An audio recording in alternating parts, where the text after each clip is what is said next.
मेरे प्रियो जय मसीह की। परमेश्वर के नाम में जो है हमें एक शिफा, हमें जीने की उम्मीद मिलती है।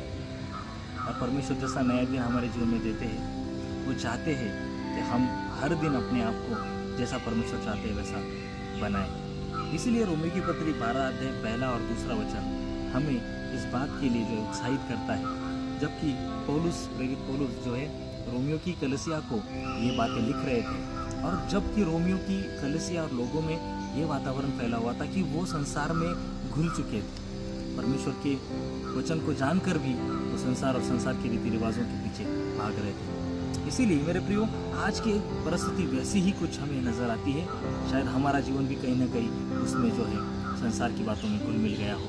तो आज हमें बदलने का मौका है इस वचन के साथ। रोमी की पत्री 12 अध्याय पहला वचन दूसरा वचन, इसलिए हे भाइयों, मैं तुमसे परमेश्वर की दया स्मरण दिलाकर विनती करता हूँ कि अपने शरीरों को जीवित, पवित्र और परमेश्वर को भावता हुआ बलिदान के रूप में चढ़ाओ। यही तुम्हारी आत्मिक सेवा है। हमारी आत्मिक सेवा कुछ और नहीं बल्कि यही है कि हम अपने आप को जैसा परमेश्वर चाहते हैं, जीवित, पवित्र, उसे भावता हुआ, उसे ग्रहणीय, एक्सेप्टेबल, है ना, ऐसा अपने आप को दे। और इस संसार के सदृश न बनो, परंतु तुम्हारी बुद्धि के नए हो जाने से, ये शब्द जो बहुत जरूरी है, रिन्यू योर माइंड, बुद्धि का नया होना।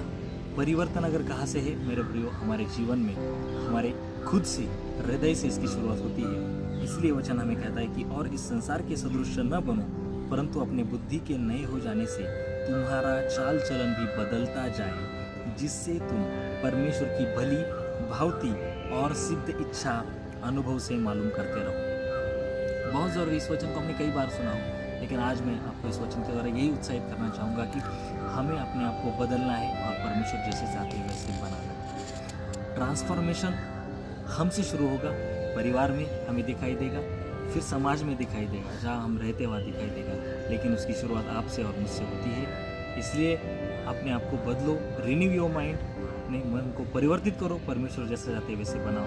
प्रभु आपको बहुत आशीषित करे। जय मसीह।